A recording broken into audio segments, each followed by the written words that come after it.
Hello दोस्तों, कैसे हैं आप लोग। उम्मीद करता हूं आप लोग अच्छे होंगे। एक बार फिर से स्वागत करता हूं आपके अपने चैनल प्रकाश की पाठशाला में। आप लोग घर ही पे रहिएगा, घर से बाहर मत निकलिएगा, बहुत पुलिस खड़ा है इधर। तो चलिए, आज का टॉपिक हमारा रहेगा trial balance and why trial balance is prepared. चलिए, बिना किसी देरी के इसको शुरू कर देते हैं। What is trial balance? Trial balance क्या है, इसकी डेफिनेशन को देखते हैं, फिर समझते हैं। Trial balance is a statement summarizing the closing balance of all ledger accounts. Trial balance एक स्टेटमेंट है जो कि लेजर अकाउंट के क्लोजिंग बैलेंस को समराइज करता है। यहाँ समराइज का मतलब सारांश होता है दोस्तों। ठीक है, आगे बढ़ते हैं।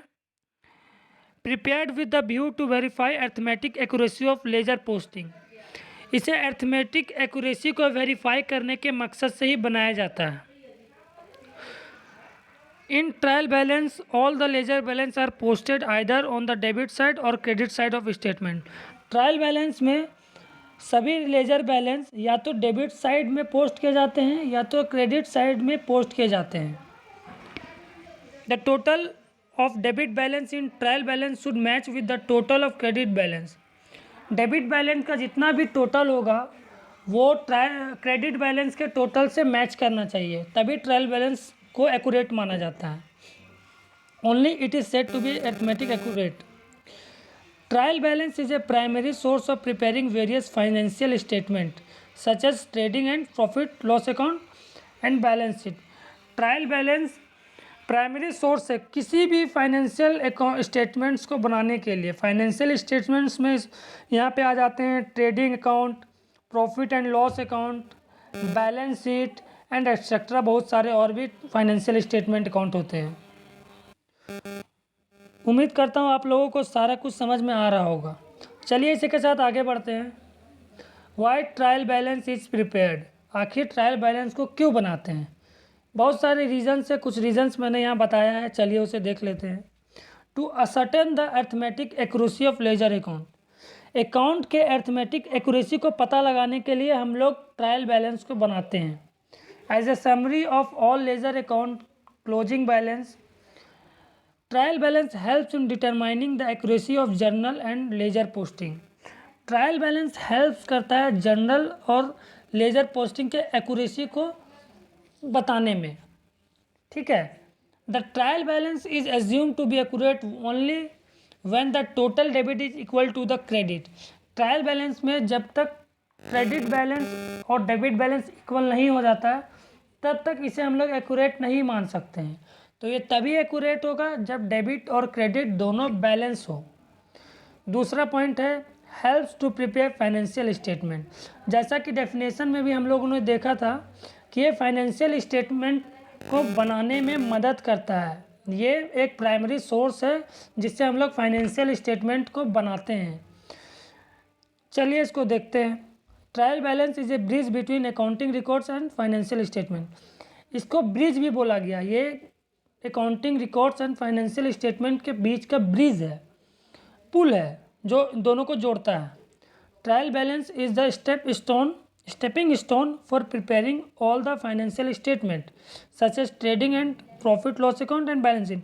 जैसा कि डेफिनेशन में भी हम लोगों ने बताया है कि ट्रायल बैलेंस एक प्राइमरी सोर्स है, उसी की तरह एक ये पहला स्टेप है जो कि सभी तरह के फाइनेंशियल स्टेटमेंट को बनाने में मदद करता है। जैसे कि ट्रेडिंग अकाउंट हो गया, पीएल अकाउंट हो गया, बैलेंस शीट हो गया, उसी तरह ये पहला स्टेप है। जैसे कि हम लोग किसी भी चीज़ को पहुंचने के लिए हम लोग स्टेप बाय स्टेप उसमें जाते हैं, तो पहला स्टेप लेते हैं, दूसरा स्टेप लेते हैं, उसी तरीके से ये फाइनेंशियल स्टेटमेंट को बनाने का एक पहला स्टेप है। चलिए इसी के साथ आगे बढ़ते हैं। तीसरा होगा हेल्प टू लोकेट इरर। ये इरर को फाइंड आउट करने में मदद करता है। जहाँ भी गलती होगा ट्रायल बैलेंस में क्रेडिट और डेबिट बैलेंस नहीं होगा। क्रेडिट और डेबिट जहाँ बैलेंस नहीं हुआ तो अकाउंटेंट को पता चल जाता है कि कुछ ना कुछ गड़बड़ है, तो वो फिर से पूरा स्टेटमेंट को रेक्टिफाई करते हैं और इरर को ढूंढ लेते हैं। If there any difference in the trial balance it signals that journal और ledger posting is not carried out efficiently. जैसा कि इसमें भी बताया गया है कि ट्रायल बैलेंस में जहाँ डिफरेंस हुआ तो खुद ब खुद ये पता चल जाता है कि जर्नल और लेजर जो पोस्ट किया गया है वो सही तरीके से नहीं किया गया है। It clearly implies that there are error and it's is high time for accountant to find and correct it. ये बता देता है कि कहीं ना कहीं गलती है और अकाउंटेंट का फिर वहाँ काम होता है कि उसको ढूंढे और उसको रेक्टिफाई करके करेक्ट कर दे। द एरर में have occurred at any of the following stage of accounting. Error कहीं भी हो सकता है।